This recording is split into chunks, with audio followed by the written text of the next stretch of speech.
حیا کیا ہے اور حیا کے معنی کیا ہے؟ لوگوں نے اس کے بہت سارے معنی لکھے ہیں، مختلف انداز میں انہوں نے حیا کو سمجھانے کی کوشش کی ہے۔ میں ایک جملے میں اس کو سمجھانا چاہتا ہوں، حیا در حقیقت وہ پہرے دار ہے جو بندے کو گناہ کے کام سے روک دیتی ہے۔ میں نے کہا بہت ساری تعریفیں ہیں، مختلف تعریفیں لوگوں نے کی ہے، لیکن اس کو اگر آپ آسان لفظوں میں سمجھ لیں گویا کہ یہ پہرہ داری کا کام دیتا ہے۔ یہ حیا آپ کے ارد گرد گویا کہ آپ کو نیک اعمال پر ابارنا اور برے اعمال سے روکنے والی جو انسان کے اندر کی کیفیات ہے، اس کیفیات کا نام حیا ہے۔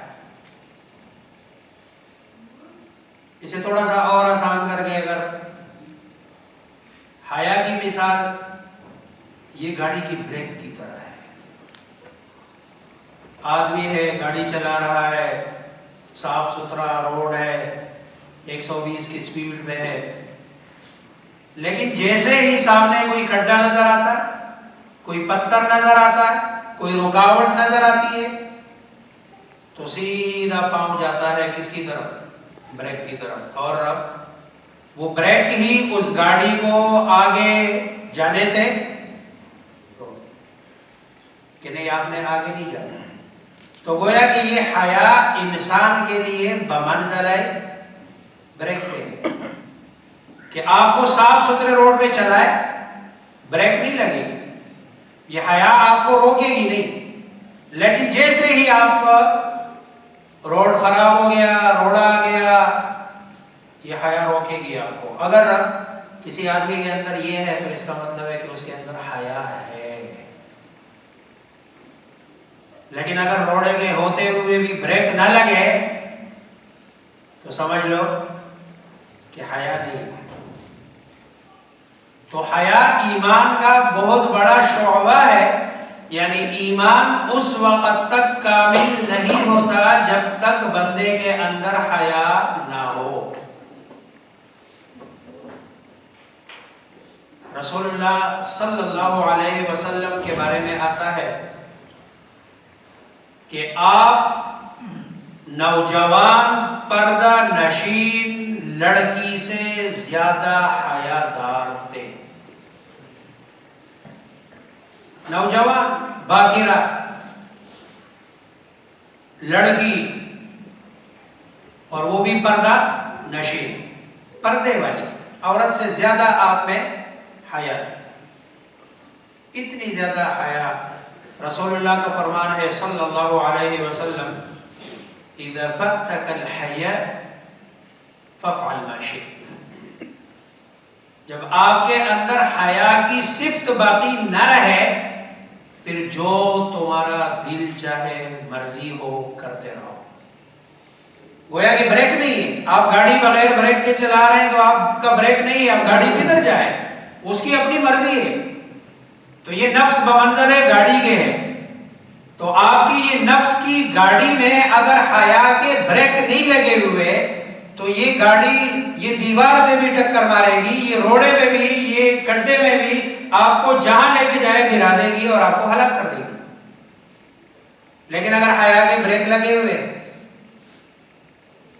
تو پھر یہ آپ کا نفس جیسے ہی آپ کو برائی کی طرف لے کے جانا چاہے گا تو یہ آپ کی یہ جو صفت ہے، آپ کے اندر جو یہ ملکہ ہے، یہ بتائے گا نہ، آگے آپ نے نہیں جانا۔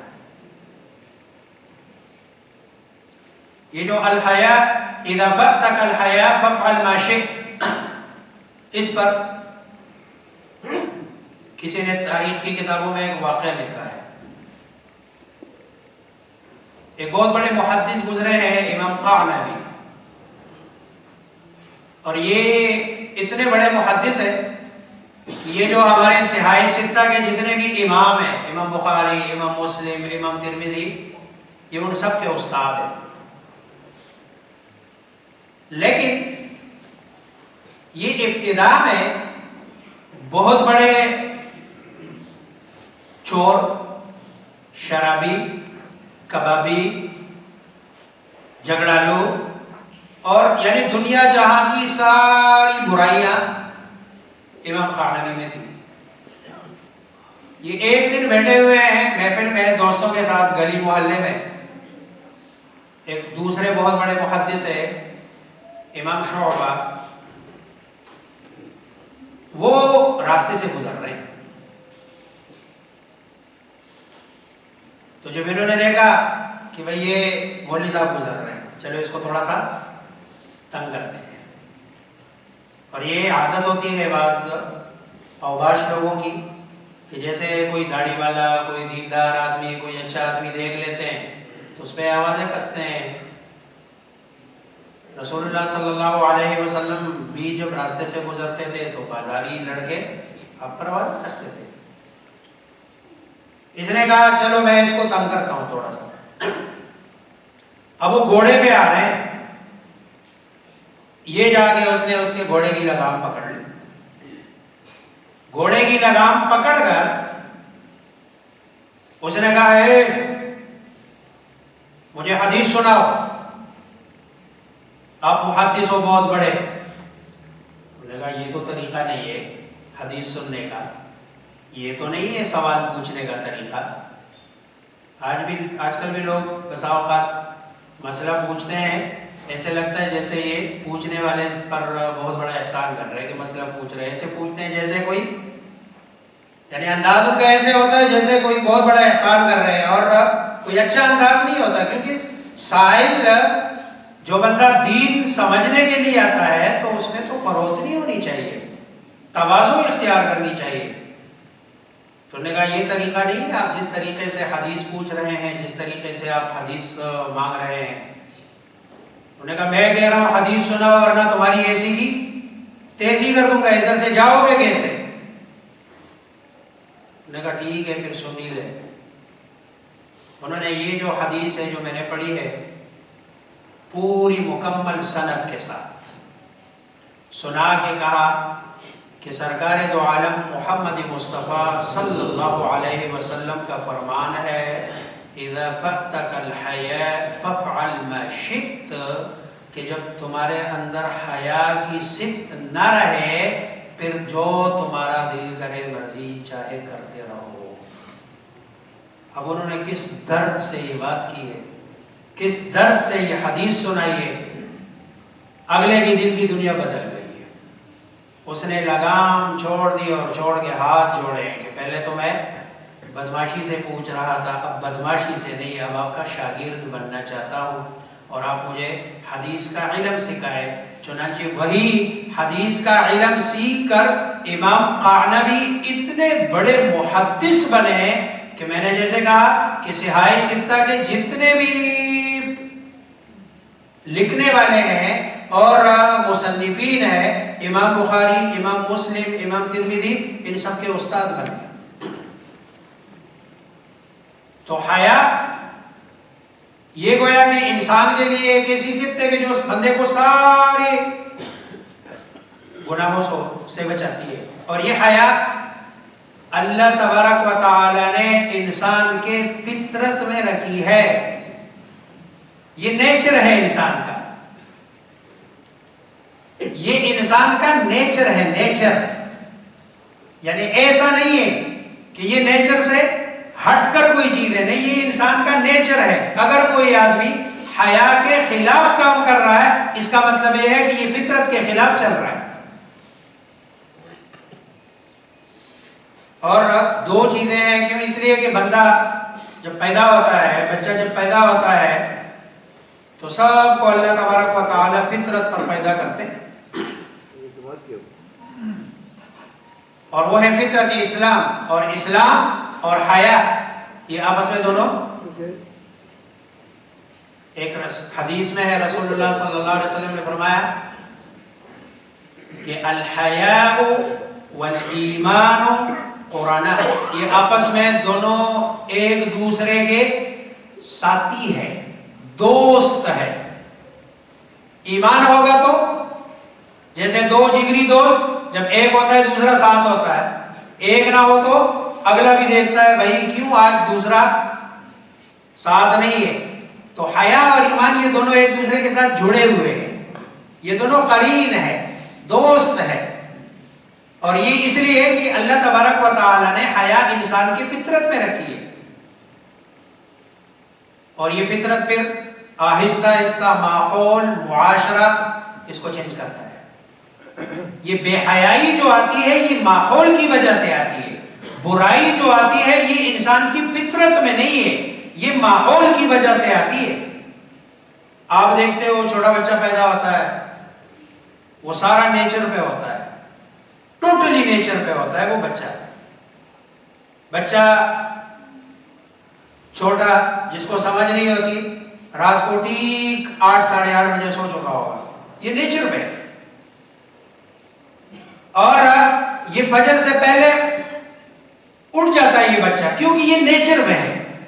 پھر یہ آہستہ آہستہ ماحول جو اندر کا ہوتا ہے, گھر کا ہوتا ہے, ماں باپ کا ہوتا ہے, وہی ماحول اس کو پھر 11 بجے تک لے جاتا ہے, اور پھر اسی طرح ماحول اس کو خراب کرتا ہے.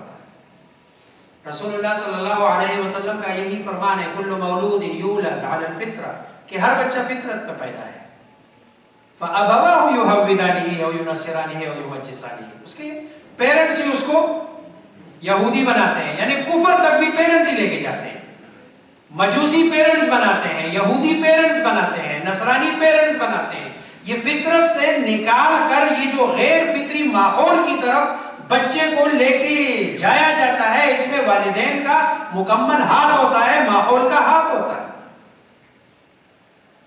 تو ہر بچہ, چھوٹا بچہ ہوتا ہے 5-6 سال کا, آپ اس کا کپڑا اتروائے تو وہ بھی تھوڑا سا جھجکتا ہے کہ نہیں میں نے ان کے سامنے نہیں کپڑے تبدیل کرنے, ان کے سامنے نہیں کرنے, ان کے سامنے. کیوں؟ اس لیے کہ یہ اس کی فطرت میں ہے. لیکن پھر ماحول میں جب وہ دیکھتا ہے کہ بھئی ادھر تو بڑوں کے کپڑے نہیں ہے, تو چلو ہم تو ابھی بچے ہیں. اس لیے کہ یہ انسان کی فطرت میں ہے. حضرت آدم علیہ السلام کا واقعہ سب نے قرآن کریم میں پڑھا ہے کہ جب شیطان نے قسمیں دے کر حضرت آدم سے کہا کہ بھئی آپ یہ جو درخت ہے نا اس سے کھا لے, اور کہا کہ آپ کو جنت میں ہمیشہ رہنے کا موقع مل جائے گا, کیونکہ آپ کو منع اس لیے کیا گیا کہ بھئی اس کے کھانے کے بعد اس آپ کو جنت سے نکالا جا رہا ہے. جب حضرت آدم علیہ السلام نے وہ درخت کا پھل اور ان کی بیوی ہماری اماں حضرت حوا نے کھا لیا, تو سب سے پہلا کام یہی ہوا, ان کے کپڑے اتروا دیے گئے. گویا کہ شیطان کا جو سب سے پہلا حملہ بنی آدم پر ہوا ہے وہ یہی ہوا کہ اس کے کپڑے اتروا دیے تاکہ بے حیائی کرے. اور جیسے ان کے کپڑے پہلے, قرآن کہتا ہے کہ وہ پتے لے کر وہ اپنے جسم کو چھپانے لگے, ڈھانپنے لگے کہ نہیں ہمارا تو ستر کھل گیا, ہمارا تو جسم کھل گیا. کیوں؟ اس لیے کہ یہ ان کے فطرت کا حصہ تھا کہ نہیں انسان کا ستر نہیں کھلنا چاہیے, انسان کا جسم کسی اور کو نظر نہیں آنا چاہیے. ایک صحابیہ ہے رضی اللہ تعالی عنہ, وہ ایک غزوے میں ان کے بیٹے, بھائی, باپ سارے شہید ہو گئے. اب یہ جب بھی ان پہ اس طرح کا کوئی معاملہ آتا تھا تو سیدھا رسول اللہ صلی اللہ علیہ وسلم کے پاس پہنچتی ازواج مطہرات, صحابیات رضوان اللہ تعالی علیہن اجمعین. یہ آپ کے پاس دوڑے آئی, لیکن پہلے انہوں نے اپنی چادر لی, چادر سے اپنا جسم ڈھاکا, صرف ان کی آنکھیں نظر آ رہی ہے باہر. آپ سے پوچھا, کسی نے کہا اتنے سخت حالات میں بھی آپ چادر اوڑھنا نہ بھولی. تو انہوں نے ایک جملہ کہا, انہوں نے کہا کہ میرا بیٹا, میرا بھائی, میرا شوہر, میرے والد دنیا سے چلے گئے, لیکن میری حیا اب بھی باقی ہے.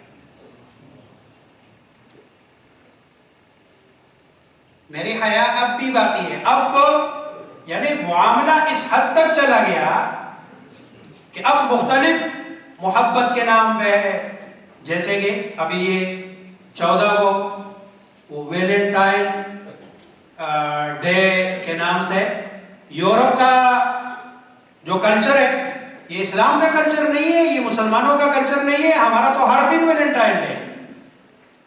حلال اللہ تبارک و تعالیٰ نے آپ کو گھر میں محبت کے لیے، آپ کی بیوی ہے، آپ کی ماں ہے، آپ کی بہن ہے، آپ کی بیٹی ہے، یہ سارے رشتے ہیں اپنے اپنے حساب سے. ان سب کے ساتھ محبت کا ہمارا ایک تعلق ہے، ہمارا ایک رشتہ ہے، اور یہ اسلام کے اصول ہے، قوانین ہے. ایسا کوئی عمل، ایسا کوئی کام کہ جس سے انسان کے حیا پر حرف آئے، اور جب حیا نہ رہے تو ایمان سے بندہ نکل جائے، ایسے کسی کام کی اسلام میں قطعاً اجازت نہیں ہے. اور بحیثیت مسلمان ہمیں اس طرح کے کاموں سے اپنے آپ کو بچانا چاہیے اور اپنے آپ کو محفوظ رکھنا چاہیے. صرف خود نہیں، اپنی اولاد کو بھی، اپنے بچوں کو بھی اس طرح کے کاموں سے ان کو باقاعدہ اس کی تعلیم دینی چاہیے، ان کو وصیت کرنی چاہیے، ان کو سمجھانا چاہیے کہ بیٹا یہ ہمارا کلچر نہیں ہے. ہمارا کلچر تو ایک تو ہمارا کلچر اسلام والا کلچر، اور پھر ہمارے ملک کا بھی یہ کلچر نہیں ہے، ہمارا قومی کلچر بھی نہیں ہے. ہمارے قومی کلچر میں جیسے اسلام میں حیا ہے، پاکیزگی ہے، عفت ہے، عصمت ہے، اسی طرح الحمدللہ ہمارا جو قومی کلچر ہے اس میں بھی حیا ہے، پاکدامنی ہے، عفت ہے اور عصمت ہے. ایسا کوئی کام نہیں کہ جس میں حیا پر، عفت پر، عصمت پر جنا نشان آ جائے، اس پر انگلی اٹھے. اسی لیے رسول اللہ صلی اللہ علیہ وسلم فرماتے ہیں اذا فقدك الحیاء فافعل ما شئت. جب حیا ختم ہو تو پھر تمہارا جو دل چاہے. یورپ میں تو حیا ختم ہو چکی ہے اور وہ چاہتا ہے کہ بھائی یہاں ہمارے مسلمانوں سے اس میں بھی اس طرح کا کلچر لے آئے کہ جس سے ان کے اندر حیا، کیونکہ جب تک حیا باقی ہے ایمان باقی ہے. اسی کو رسول اللہ صلی اللہ علیہ وسلم نے فرمایا الحیاء شعبۃ من الایمان، کہ حیا ایمان کا بہت بڑا حصہ ہے، اور گویا کہ یہ ایمان کا باقاعدہ ساتھی ہے، دوست ہے، پڑوسی ہے. جب تک حیا ہے تو ایمان ہے، ورنہ یہ ایمان بھی چلا جائے گا. اللہ مجھے آپ سب کو سمجھنے اور عمل کرنے